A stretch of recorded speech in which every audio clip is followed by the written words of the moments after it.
కరీంనగర్ ఉమ్మడి జిల్లాలోని 10 మున్సిపాలిటీల్లో ఎన్నికల రాజకీయం రసవత్తరంగా మారింది. ప్రధాన పార్టీలైన కాంగ్రెస్, బీజేపీ, బీఆర్ఎస్ ను రెబెల్స్ దడపుట్టిస్తున్నారు. టికెట్ దక్కని నేతలంతా సింహం, ఏనుగు, గ్లాసు వంటి గుర్తులతో ఎన్నికల బరిలో ఉన్నారు. అయినా ఎన్నికల్లో పార్టీ గుర్తుల కీ రోల్ ప్లే చేస్తాయంటున్నారు నేతలు.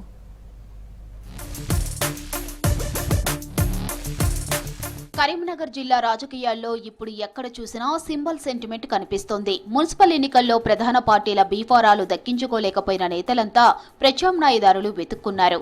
కరీంనగర్, రామగుండం మున్సిపల్ కార్పొరేషన్లతో పాటు సిరిసిల్ల, జగిత్యాల, కోరుట్ల, మెట్పల్లి, హుజరాబాద్ వంటి 10 మున్సిపాలిటీల్లో ప్రధాన పార్టీల నుంచి టికెట్ దక్కని సీనియర్ నాయకులు ఇప్పుడు All India Forward Bloc party సింహం గుర్తు, బీఎస్పీ ఏనుగు గుర్తు, జనసేన గ్లాస్ గుర్తులతో ప్రచారం చేస్తున్నారు. ఏళ్ల తరబడి పార్టీ కోసం కష్టపడ్డా తీరా ఎన్నికల సమయానికి మమ్మల్ని చిన్నచూపు చూసి టికెట్ నిరాకరించారని నేతలు ఆరోపిస్తున్నారు.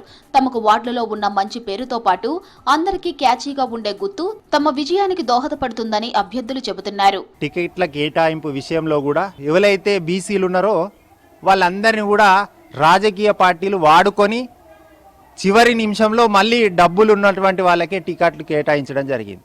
దానివల్ల కూడా ఆ పార్టీలో ఇన్ని సంవత్సరాల కాలం పనిచేసినటువంటి వాళ్ళందరూ కూడా ఇండిపెండెంట్గా, స్వతంత్రులుగా పోటీ చేయడం జరిగింది. బహుజన్ సమాజ్ పార్టీ నాయకులు, కార్యకర్తలు అందరూ కూడా అండగా ఉండి వారి గెలుపు కోసం కృషి చేస్తారు. బీజేపీ కానీ, కాంగ్రెస్ కానీ, బీఆర్ఎస్ కానీ ఇలా చాలా మంది ఉన్నారు. మంచి మంచి వ్యక్తులు వచ్చి మా పార్టీలో జాయిన్ కావడం జరిగింది. మొన్న పార్టీలు ఏవైనా కూడా జనసేన పార్టీ మేము మంచి వ్యక్తులను చూసి యువతను చూసి వాళ్ళ వర్తను చూసి వాళ్ళని పోటీలో దించడం జరుగుతుందని చెప్పేసి మేమందరం ముమ్మర ప్రచారానికి సిద్ధంగా ఉన్నాం. టికెట్ల కేటాయింపుల్లో వచ్చిన వివాదాలు చిన్న పార్టీలకు వరంగా మారాయి. ముఖ్యంగా ఆల్ ఇండియా ఫార్వర్డ్ బ్లాక్ లాంటి పార్టీలు సాధారణ సమయాల్లో నిశ్శబ్దంగా ఉన్నా ఎన్నికల వేళ మాత్రం ఫుల్ డిమాండ్ను సొంతం చేసుకుంటున్నాయి. బలమైన నేతలు తమ గుర్తు కోసం క్యూ కడుతూ ఉండటంతో ఈ పార్టీల నేతలు కూడా ఖుషీగా ఉన్నారు. బలమైన నేతలు మా గుర్తుపై పోటీ చేయడం వల్ల పార్టీకి ఓటు శాతం పెరుగుతుందని ఆ పార్టీ నేతలు చెబుతున్నారు.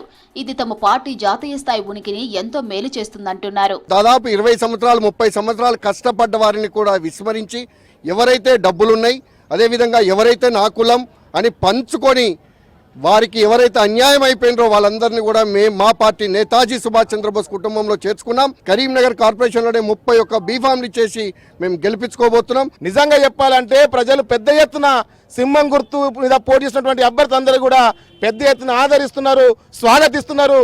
ఖచ్చితంగా మేము సింహం గుర్తు మీద ఓటు వేస్తామని చెప్పేసి ఈరోజు కరీంనగర్ కార్పొరేషన్లో ప్రజలు చెప్పడం జరుగుతా ఉన్నది. బీజేపీ లాంటి పార్టీలో టికెట్ దొరకని వాళ్లు, పవన్ కళ్యాణ్ అభిమానులు కొందరు జనసేన పార్టీకి చెందిన గ్లాస్ గుర్తుపై పోటీ చేస్తున్నారు.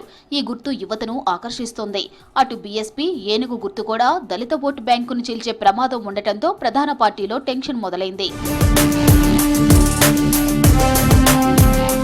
ఓటర్లు ఓటు వేసేటప్పుడు క్యాచీగా ఉండే గుర్తు అందరినీ ఆకర్షిస్తుంది. వార్డు స్థాయి ఎన్నికల్లో అభ్యర్థి ముఖం ఎంత ముఖ్యమో గుర్తు కూడా అంతే ముఖ్యమంటున్నారు నేతలు. ఎలక్షన్ రోస్టర్లో ఓటరుకు ఈజీగా కనిపించే సింహం, ఏనుగు, గ్లాస్ గుర్తులు ప్రధాన పార్టీల చిహ్నాలైన హస్తం, కారు, కమలం పక్కనే ఉండటంతో అభ్యర్థుల మధ్య టఫ్ ఫైట్ నడుస్తోంది. అదేవిధంగా ఓటర్లు సులభంగా గుర్తుపట్టే విజిల్, త్రాసు, టార్చ్ లైట్, ఉంగరం వంటి గుర్తులపై పోటీ చేసేవారు కూడా గతంలో పెద్ద ఎత్తున ఓట్లు సాధించిన సందర్భాలు ఉన్నాయి. ఇలాంటి గుర్తులు అభ్యర్థులకున్న పేరుతో పాటు ఓటర్లను తమ వైపు తిప్పుతాయని వారు భావిస్తున్నారు.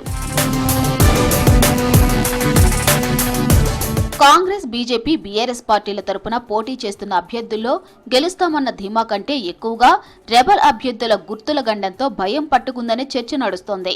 మరి ఈ చిన్న పార్టీల గుర్తులు పెద్ద విజేతలను మారుస్తాయా? ఈ పరిణామం ప్రధాన పార్టీల అభ్యర్థుల ఓట్లను చీలుస్తుందా అన్నది వేచి చూడాలి.